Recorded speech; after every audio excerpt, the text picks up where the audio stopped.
Okay. All right. I think we're live. G'day, guys. If you're watching, say hello. If you're watching on replay, feel free to share Jane some love. This is my final client success interview for 2020.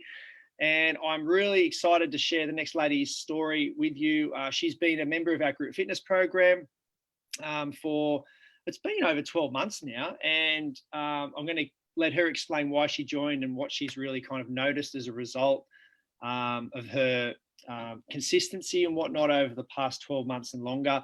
And we're going to go from there and have a bit of fun. So Jane, welcome. Thank you so much for joining me on a Friday, mate. Thanks, Dan.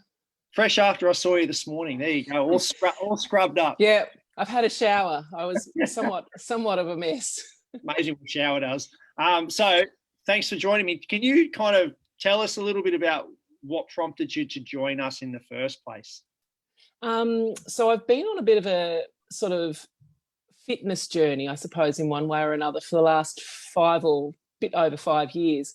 So I took up karate later in life. Primarily, I think it was my FOMO that got me onto the karate mat, because all of my kids started karate and they were having a lot of fun on the mat and interacting with a whole new bunch of different people. And I thought, well, if they can, why would I be sitting here on the sideline missing out? So my FOMO got me onto the mat. And I think that what I found along the way was that for me, karate was something that allowed me to forget about being a mom, a wife, a friend, a daughter, a colleague, a worker. And I just got really into that sort of mindful moment of desperately trying to copy what everyone else in the class was doing. And that for me was just really incredibly liberating.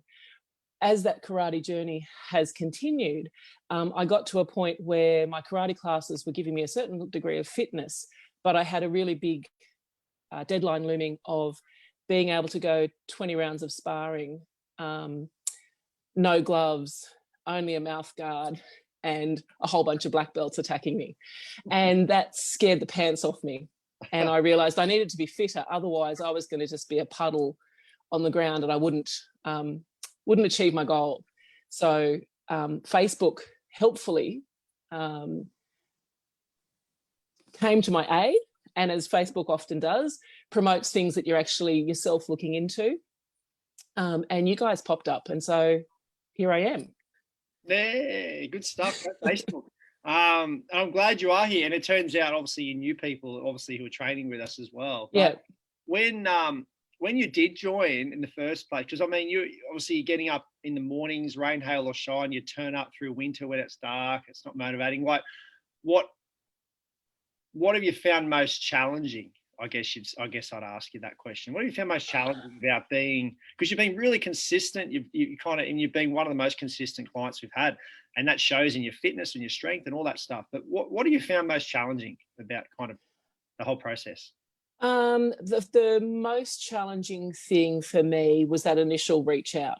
Like, I had this really big goal that I really, really wanted driving me, but it was the reaching out and finding a group where I thought that they were going to be sort of my people, if that makes sense. That I wasn't going to get into a group that wasn't friendly, wasn't humane, wasn't caring, that were just a bit more sort of, yeah, not my people.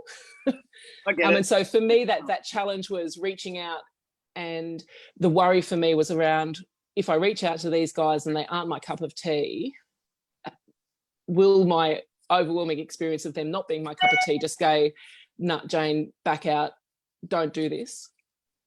But once I reached out and you guys were my cup of tea, the challenges became really quite small because my motivation was really high. Cool. Awesome. What's your favourite tea? I don't drink tea.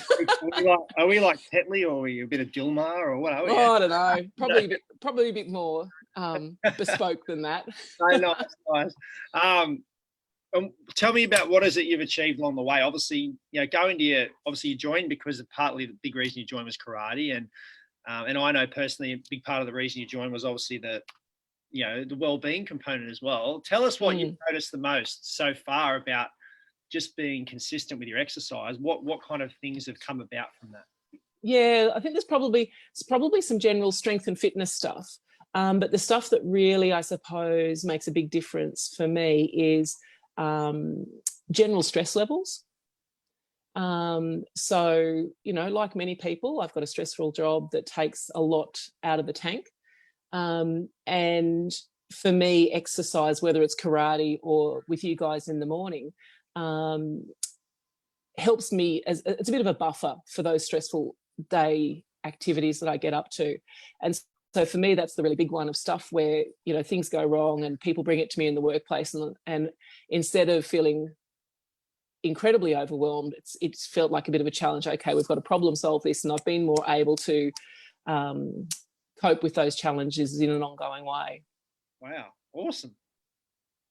Mm. That's huge. That's huge. I mean, that's such a massive thing. And with your karate, I mean, talk me about that the 20 round thing you had going. And then there's another thing as well, which you recently had, which I believe you went all right at as well, right? Like I did. crush. Yeah. So what was that? So Yeah. just remind me, what were they? So the 20 rounds of sparring, you have a minute on, 15 seconds off, and in that 15 seconds, you have to find a new partner to spar. If you're very early in your black belt career, the big black belts that are particularly skillful, look out for you in terms of, I'm going to have a crack at you next, and I'm going to make it really hard, and I'm going to make it quite challenging. And so that's not an easy process to go through, where the only protection you have got is a mouth guard, and they are going to land. If they can land a punch, they will land a punch or a kick. The only way you're not going to get hit is if you defend yourself by blocking it. And having watched that as a spectator when my son went through it, it's not for the faint of heart. No, I don't imagine. Yeah. No. And so, yeah, I had a very big motivation to be fitter. The stamina component means that as you get closer to that 15, 16, 17, those final rounds and you're tired, the risk of getting injured is really high if you're not still got your wits about you and a little bit of energy left in the tank, and you can hurt someone else. And so it's incredibly motivating to be fitter. Yeah. The second thing I think you were talking about there, Dan, was we did a 12 Days of Christmas pyramid. That's right. Yes. And, you know, I'm in a class, I am the oldest female in the class by a very, very long way. The best part of 25 to perhaps, you know, 30 years, the oldest woman in the class. And I'm in with 16-year-old blokes, 20-year-old blokes, 40-year-old men. And I did okay. I kept the pyramid going, and I got to the end, and there was a number of people who didn't. And the very shallow part of me was like, ha ha. Yeah, that's right. Exactly. Look at you over there, gasping, trying to get that oxygen. I'm still standing. I might only be just standing, but I am. That's awesome. I love hearing stuff like that because, yeah, I mean, at the end of the day, you work hard each week and it's got to pay off somewhere. And it's obviously paid off for you in terms of your love of your passion of karate, which is fantastic. I love that you're the oldest by far in terms of it just shows hugely. You know, well done that you've just gotten in there and ripped into it. That's fantastic. And yeah, I'm sure you've learned a lot as a result. But in terms of what we see you do, you know, you have come such a long way, which is why I wanted to talk to you today and kind of share your story. So look, if there's one more thing I want to ask you, it's just like, what's your, you know, you managed the challenging thing was reaching out in the first place, which it is for a lot of people. So like, what is your advice for someone else out there, like Jane version 2.0 out there somewhere, who's a bit like, oh, I don't know if, you know, this fitness thing's for me. What would you say to that person to help ease their mind? Yeah, look, I think it's about finding a fit. And for me, probably the advice that I would give is give it a crack. If it's not for you, then you know what you're not looking for anymore. And every time you give it a crack, to find the right membership or the right, you know, people to train with,